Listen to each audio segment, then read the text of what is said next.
Buddhism and the Baha'i Faith. Buddhism is an interesting religion because it abstains from focusing on the nature of God, the soul, and other matters commonly discussed in other religions. It would be interesting to compare it with the Baha'i Faith, since the Baha'i Faith not only confirms the teachings of the Buddha, but also discusses these matters. Therefore, it would be interesting to compare some of the core teachings of the Buddha with the relatively new religion, the Baha'i Faith. The Buddha's name before he had attained enlightenment was Siddhartha Gautama. He lived in North India, modern-day Nepal, in the 6th century, and was the son of an elected king of the Shakya tribe.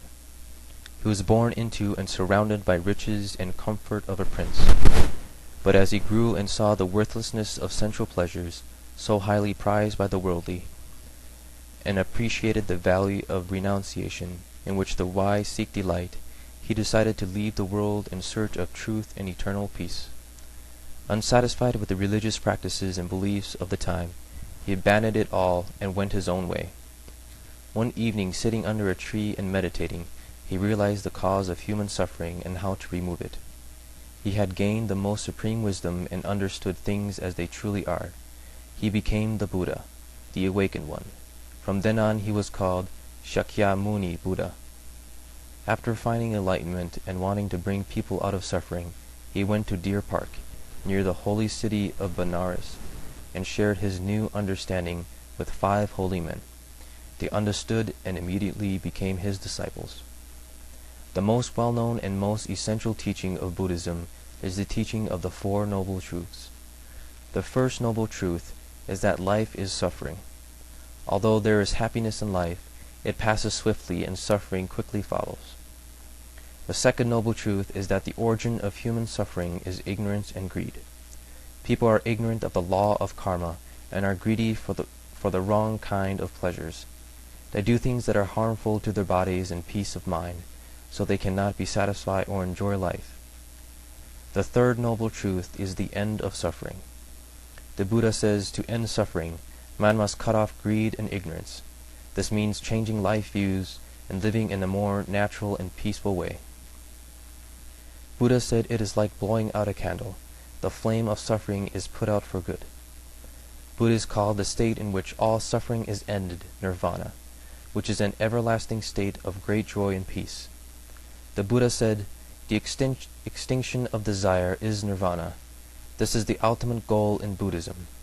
Everyone can realize it with the help of the Buddha's teachings. It can be experienced even in this life. The fourth noble truth is the path to the end of suffering. This path is known as the Eightfold Path, or the Middle Way. This path is a sum of the Buddhist fundamental teachings on knowledge, moral, and meditation. When the Buddha gave his first sermon in the Deer Park, he began with the turning of the Dharma wheel. He chose the symbol of the wheel, which is with its 8 spokes, to represent the noble Eightfold Path. The Buddha's teaching goes round and round like a great wheel that never stops, leading to the central point of the wheel, the only point which is fixed, nirvana. The 8 spokes on the wheel represent the 8 parts of the Noble Eightfold Path. Just as every spoke is needed for the wheel to keep turning, we need to follow each step of the path. The first fold of the path is right view. Right view is the beginning and the end of the path. It simply means to see things and understand things as they really are, and to realize the 4 noble truths. The second fold is right intention. Buddha distinguishes 3 types of right intentions. 1. The intention of renunciation, which means resistance to the pull of desire. 2. The intention of goodwill, meaning resistance to feelings of anger and aversion. And 3. The intention of harmlessness, meaning not to think or act cruelly, violently, or aggressively, and to develop compassion. The third fold is right speech, and this consists of 1. Abstaining from false speech, especially deliberate lies and deceitful speak. 2. Abstaining from slanderous speech and not to use malicious words. 3. Abstaining from harsh words that offend or hurt others. And 4. abstaining from idle chatter that lack purpose or depth. The fourth fold is right action, which means to act kindly and compassionately, to be honest, to respect the belongings of others, and to keep sexual relationships harmless to others. The fourth fold of the path is right livelihood, meaning that one should earn one's living in a righteous way, and that wealth should be gained legally and peacefully. The sixth fold is right effort. Right effort can be seen as a prerequisite for the other principles of the path. Without effort, which is in itself an act of will, nothing can be achieved. The seventh fold is right mindfulness. It is the mental ability to see things as they are, with clear consciousness. The eighth and final fold is right concentration, which is the Buddhist method of concentration through the practice of meditation.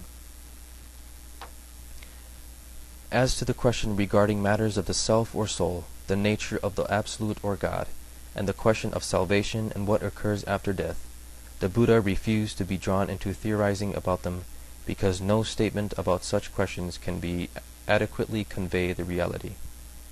For example, the Buddha says of the one who has achieved the goal of nirvana that there is no means of knowing him, that by which one could define him, that is not for him. When all phenomena are removed, then all means of description are also removed. He says that no statement can convey the reality of such matters. Therefore, he discourages his followers from concentrating on these things, because it would deter them from the path to nirvana. Comparing the lives of Buddha and Baha'u'llah, the founder of the Baha'i Faith, we can see many interesting similarities and differences. Baha'u'llah's former name was Mirza Hussein Ali. He was born in Persia, modern-day Iran, in 1817. His father was a government minister. In his youth, Baha'u'llah was known as the father of the poor, for his deeds of kindness.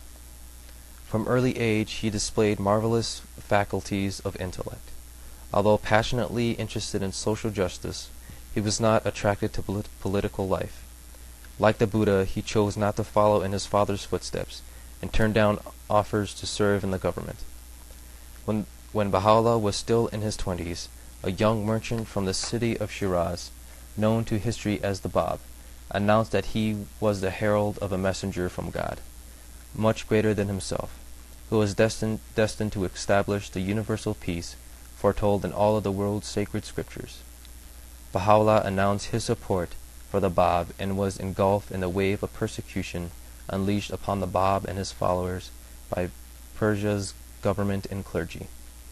After the Bab was executed in 1850, Baha'u'llah was stripped of all his worldly endowments and subject to imprisonment, torture, and a series of banishments.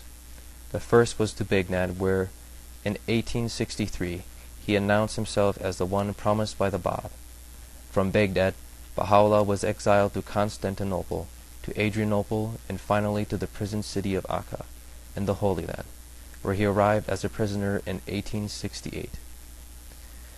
In their teachings, the Buddha and Baha'u'llah both see humanity's suffering, and their goal is to lead mankind to remove the bondage of self